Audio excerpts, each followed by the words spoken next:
Today we're talking above the rim. And we're making La Rosita. Pig. Horse. Around the world. Activities you can play without getting hurt. Nothing but net. Oh, backboard. Oh. Fundamentals. Yeah. Welcome back to our channel. Staying in with Sean and Piaget. Movie and a nightcap.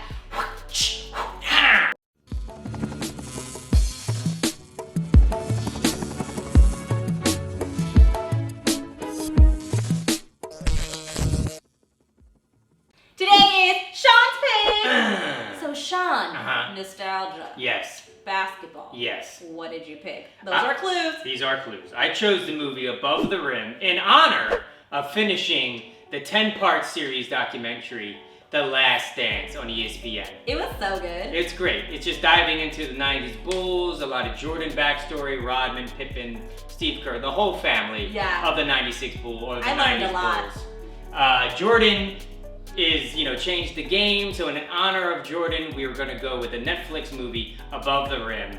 So Above the Rim, it starts off, I always tell people, when you watch this movie, just get over the beginning, because it's a little weird. Yeah, the first 5 minutes, it's a little bit suspect. You almost feel like, am I getting myself into a Tyler Perry movie? Yeah. It's a little reenacty, kind of, weird. like, think of Unsolved Mysteries reenactment, although Unsolved Mysteries was a great show, so. So you start with Leon and one of his old friends back in like 1979, and for some reason they're playing ball on top of like a rooftop? Yeah. Which I've never seen or heard of. Well, it's New York. They don't have a lot of space. A roof makes sense. If you miss the shot though, the ball's gone. I guess they're just living life above the rim.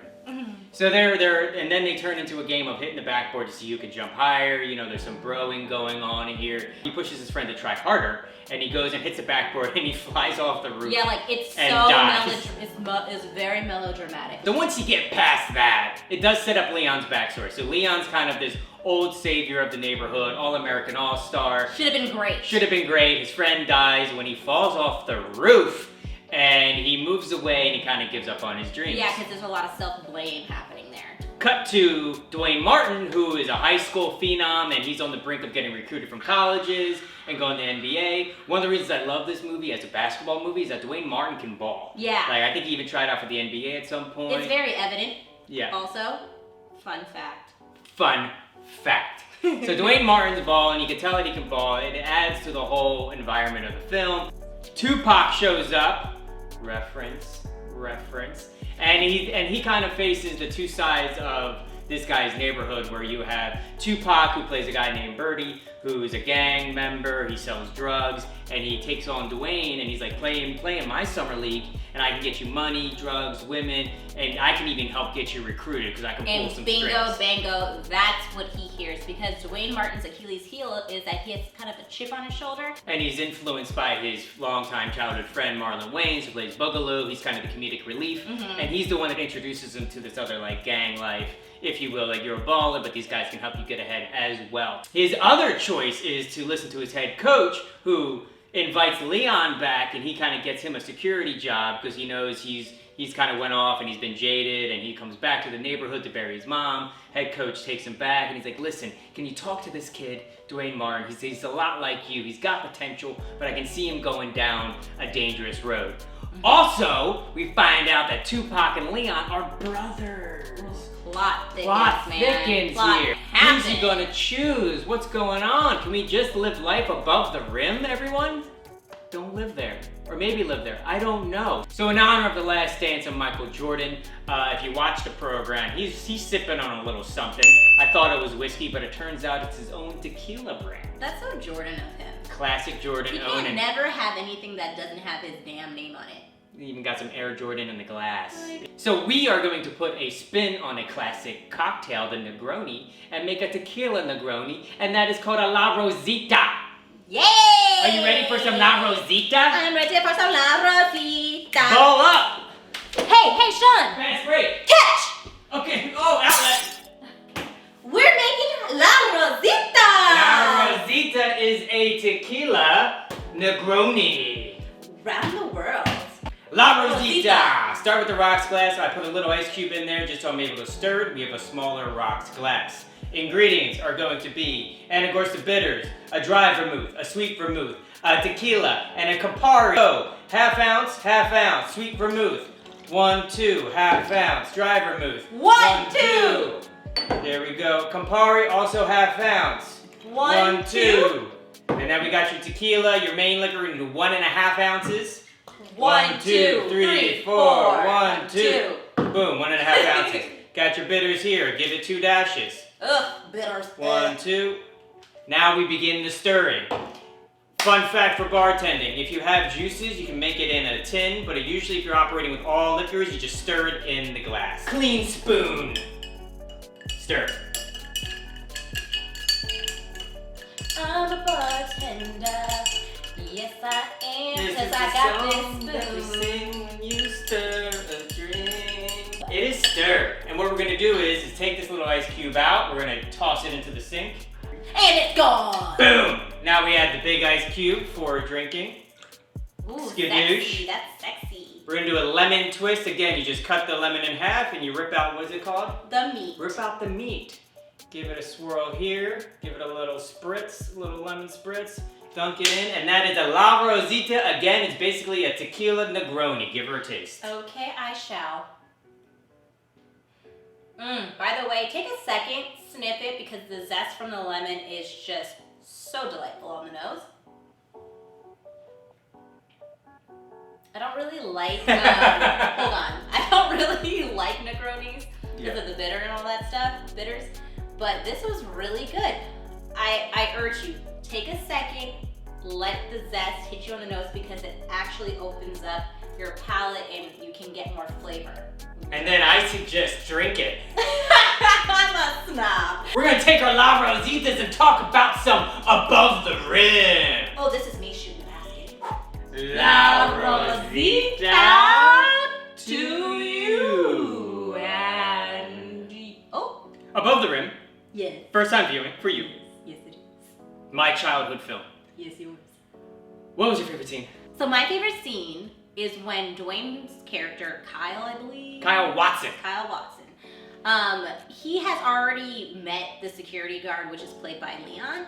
And Leon earlier gave him a little bit of advice on how to hold the ball. I think from Spread your fingers. Yeah, spread your fingers. Flick your wrist. And he resisted at first. He did it. It worked. That's just a setup for my thing.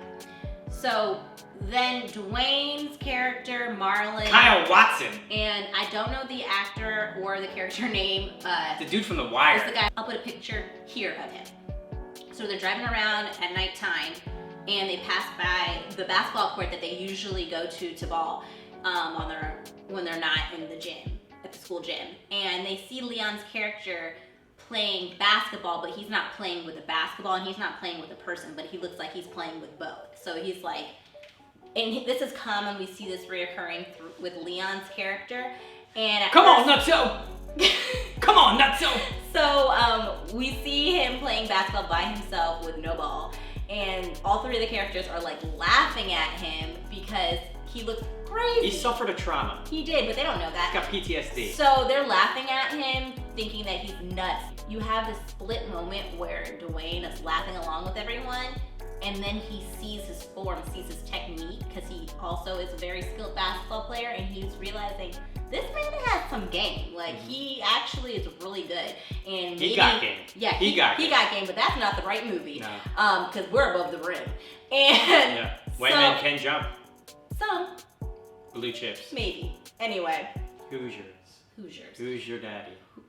He is realizing that advice that Leon gave him about the spread fingers on the ball, giving him more ability to get the ball to the net, because the ball needs spin, wasn't just a fluke advice by someone. Bro can ball. He can ball, and this is when he finally sees that this guy could maybe help him improve his game. And it's actually a really cool moment to see his shift. You really see the shift. Oh, he can play. Yeah, and he doesn't say it, but it's all in the eyes. And I thought that was a really great scene of how you don't really need a lot of words to really articulate a point in a scene. And that was a great example to me in this movie. Sean, your movie. My drink. Yes. But what's your favorite scene? My favorite scene in Above the Rim. Yeah. There's a lot of. It's really weird to watch a movie as an older person when you watch it as a youngster, because I could see even like how I acted or played ball in the court was like highly influenced by Above the Rim. Oh, like that's some fun. moves and just a trash talking, like it becomes a part of you. It's like an osmosis thing. Like disclaimer. Sean really, I think, vibes with this movie because in high school he played on a basketball team and he was team captain. So were you not? Yes. Am I lying? Is that a fable? It's not a fable. Okay then. It's not a fable. I vibe with it because of that, and even in like the summer leagues and stuff, like the stuff you see in the movie is like also my life in like police athletic leagues and yeah, 'cause he's from Philly, so he was telling me that like even the high school reminded him of his high school. Yeah. The people that were in the style, like it's reminded so him like of the people that he hung around in high school, like. You know, Philly. We were just above the rim. So my favorite scene in Above the Rim is Leon's at the mother's grave paying his respects, and then up walks Tupac, kneels down beside him, and you're like, what's going on here? Dear mama. Dear mama. And Tupac has been hard up until this point, a little mysterious. And in this scene, in the beginning, he's so sweet and loving. Yeah. And he's like, oh man, when'd you get back? They're brothers. It's the first time we realize that they are connected to each other, and he's sweet, and he's kind of like, man, we missed you, like, but don't worry, I took care of things, like I handled business, you know, mom, we were like huddled up in blankets, and we had no electricity, but I took care of it. They were laughing at them. Yeah, they were laughing at me. Stands at the bodega. Like, just going through it, and now he's like, but don't worry, I manned up, and I took care of things. Mom didn't have to work again before she got sick, and like she had marble floors, and all this, and then Leon's like, because you were selling that shit. And Tupac's like, hold up, I'm the one now. Like, you don't know me. And he switches. You know, he said, who the fuck do you think you're talking to? Yeah, First of all, I just want to let you know, anytime Tupac comes on my damn screen, I believe everything he's good. He's good. Says. He is so good, and I wish that he was still around, whether it be dead or not. I don't know, allegedly. But he any movie or show he did, he just really, like, his power was palpable. So to see him enter the scene as like one person, that loving younger brother. And he did this all for the love of his brother, all for the recognition, all the things that he always to get approval, to take care of the family. Yeah. Because once his brother left, he felt the need to step up and become the man of the house. Unfortunately, that turned into selling drugs and kind of building this little gang empire. Yeah. And then you see his switch. You see him, who he is today. Because by the time he's leaving the scene, he's just kind of like, you gotta recognize and like get caught up or get the hell out of Dodge. Yeah. Would you say that we saw the last innocent part of him die in that scene? Whoa. Right? We can say that. I feel like that's what I watched, because you saw. And then from there on out, he does some bad stuff. Yeah, no, he did. Yeah. He was so childlike. Like, he reverted back to how it was between them. And with Leon kind of rejecting him, I felt like that last little piece of innocence that he had just died. That's deep. I feel like you're just operating like above a different. Above the rim? Above the rim. Above the rim. Ding dong! What time is it, Piaget? Pop quiz! You know how it goes with the pop quiz. Choose a team. You've got the Shawniggans. Or you can choose the Pia Monsters. When we drink, you drink. Question 1. Kyle Watson, All-American basketball player. Okay. What position did point he guard. play? Oh, damn, she got it. Here's the point guards. Point guards. Question number 2. Kyle Watson. What was his high school basketball number? What was Kyle Watson's high school basketball number? Oh, man. All I can think of is Jordan's number, which is 23. Facts. That Kobe number won over Jordan, number 24. 18. Awful number. I don't know. Why I bring this up because I think Kyle Watson also had an awful number. It's 00. Really? 0-0 choices. That was a choice. Interesting. Cheers. Question number 3. Big bucks, no whammies. We're It's tied. 1-1. We're tied. 1-1. There's 5 seconds on the clock. Is she clutch like Jordan? We don't know. We'll find out. What college did Kyle Watson end up going to? Georgetown. Damn! I am the Black Jesus! Sorry. It's a Michael Jordan reference. It's okay. You can say that. Cheers. Cheers. This drink goes out to Mr. Kobe Bryant. Aww. Rest in power. All right, so the score is 2-1. Score should be at the bottom here. Pia Monsters won, but I'm not mad at it. I love a good sports movie. 1-3. Sean and Piaget is staying in. What do you rate it? 2.5. Okay, why? I almost gave it a 3, but like we said before, there were a couple of moments that took me out. I do give it a bit of a pass because of the time it was made. So that was like the best I feel like they could have done with that. Tupac was definitely the strongest out of everyone in this movie. Dwayne Martin was good though. No, Dwayne Martin was great. The Marlon Wayans was great. Bernie Mac. Bernie doing Mac work. Rest was- in power also. Yeah, Bernie Mac was great, but I actually don't think that Leon was that good. He made choices. I thought that he was not that strong. Put me in, coach. I know, it just wasn't, I don't feel like he was, I feel like he was the weakest on the team, if you will. Yeah.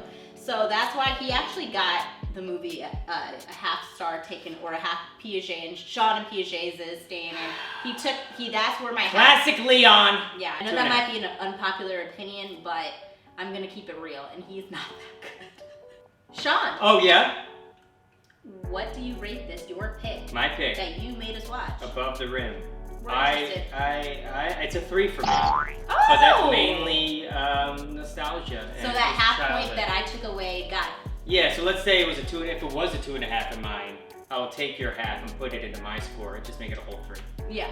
Because I agree with that. it just That's fair. influenced my high schoolness, childhood, and it's just weird. Back in the day, I don't do it anymore, but back in the day, I used to just watch like one movie like 25 times. I mean, we all did in the 90s. You had like now you're like next, Netflix, next, HBO. We have too many options. Too many options. But Which is why we made this channel, to help you with the options. Slim it down. Slim it down. But yeah, Above the Rim's a 3. Again, you got Tupac showing up doing work. And as a basketball movie, again, I'm a fan of White Man Can't Jump. I'm a fan of Blue Chips. Hoosiers is good, but I don't know if it holds up as much anymore. But this movie, in terms of playing ball too, I think there's some N1 athletes come through near the end. I think I recognize that these guys can just ball, so it just adds to the movie.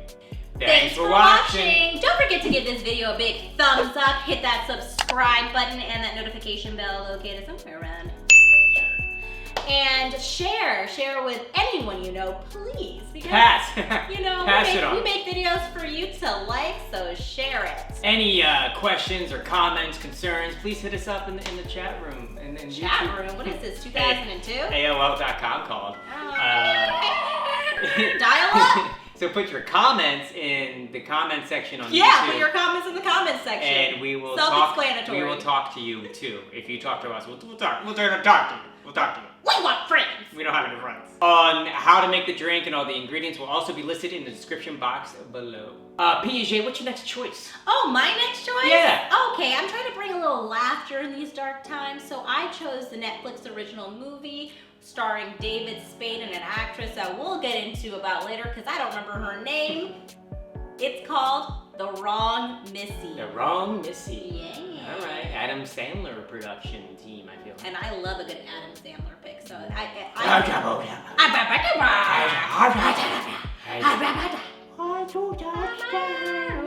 And thank you to all the essential workers that are still out there working. We really appreciate it so we can stay home and stay safe.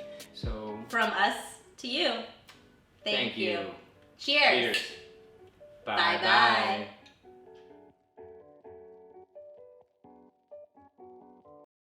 So in honor of Michael Jordan... Sorry, I was literally up my nose when you did that. Hey, we're talking Above the Rim. Can you say we're watching? We're not watching it though. We're talking about it.